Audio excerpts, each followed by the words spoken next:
If you've been thinking about getting a Tesla, here's 5 things you may not know. Let's talk about it.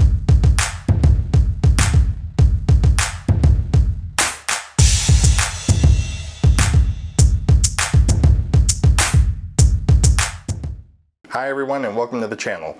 Today we're going to talk about Tesla and some of the things I wasn't aware of, even though I watched a ton of videos before I got my Model Y. But before we get started, be sure to like this video if you found it useful, click on subscribe and turn on notifications so you don't miss when I post new how-tos and reviews. My wife and I both have electric cars. She has a Polestar 2 and I had a Hyundai Kona. We both enjoy having EVs and recently my lease was up on the Kona. So I've always wanted a Tesla since they first came out. I think the tech in these cars is amazing. I also considered a Ford Mach-E and another Hyundai, but I felt like both Ford and Hyundai are not full EVs like Tesla. Things like push buttons to start the car and lack of one-pedal driving have always kept Tesla at the top of my list. Plus, the supercharger network just can't be beat. So when it was time to really look at car choices, I watched a ton of videos to research Tesla, and there are a bunch of them out there. Everything from pickup checklists, day one videos, how to use the interface, accessories, and anything else you can think of. Except, since I've picked up my Model Y, I've come across a few things I didn't know after watching all those videos, and I thought I'd share them with you today. Now with my Kona, it could be fully charged and sit in the garage for a week. It might lose a percentage or two. On the other hand, a Tesla is going to lose battery power, because it never turns off, which makes sense. Tesla has a Sentry mode to record events that happen around the car.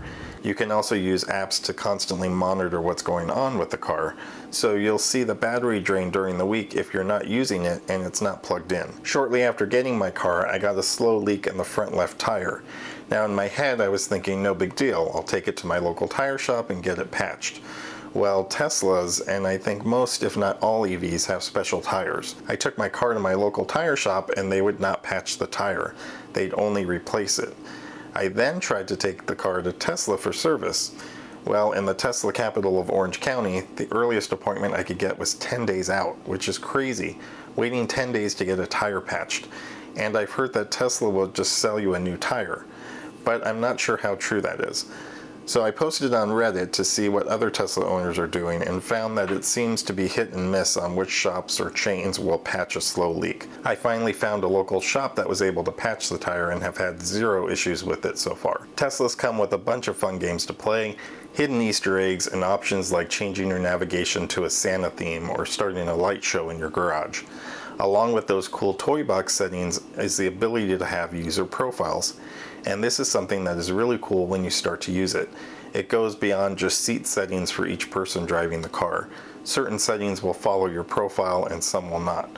For example, you can have your own Spotify, Apple Music, or YouTube Music account associated with your profile. Map settings will follow your profile. You can even get a new Tesla or rent a Tesla from somewhere, and just because the app is on your phone, all your settings will go to that car when you get into the car. But there's one thing that does not follow your user profile, and I was kind of bummed out to find it. You can change the color of your car that shows up in the main screen to anything you want. I thought it'd be fun to make the car pink on my wife's profile and keep it the regular color on mine. However, that setting appears to be global and not specific to a user profile. Tesla does not have CarPlay or Android Auto and probably never will. The interface on the Tesla is super fast though. I personally like it a lot and do not miss Waze or Apple Maps in the car. However, I did not realize how bad text messaging is in this car. It's really bad and I'm surprised more people aren't talking about it. And when people do bring it up, it's usually met with some hate from Tesla fans or people saying you shouldn't text in the car. And yes, this is true.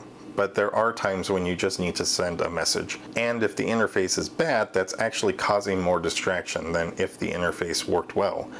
I would go so far as to say that this is the one fatal flaw in the Tesla UI. The technology in a Tesla is amazing.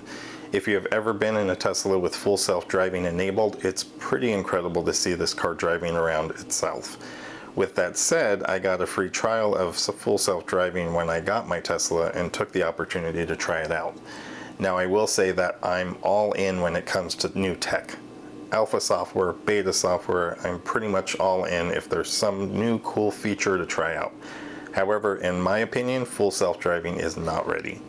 I see pictures online of scratched up and ruined wheels from self-driving incidents, dash cams showing hits and near misses. Sorry, but I didn't pay all this money for a car to have it damaged by software. And okay, there is a human element to this. I do believe that some of these incidents could probably have been avoided if the driver was being more aware. But having used full self-driving, I do think there are incidents that probably couldn't have been avoided when at high speed. I think the tech is awesome, but it's just not there yet. I've even seen features like auto summon and self-parking fail and cause damage to cars. Even though these 5 things aren't entirely positive, I still love the car. To me, it's a true electric from the ground up. I feel like other manufacturers are making EVs for people transitioning to them. The minimalist cabin in the Tesla is perfect, and I don't mind everything being controlled from the main screen.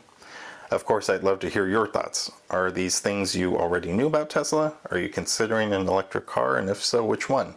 Drop a note in the comments below and let's talk about it. Thanks again for watching, everyone, and we'll talk soon.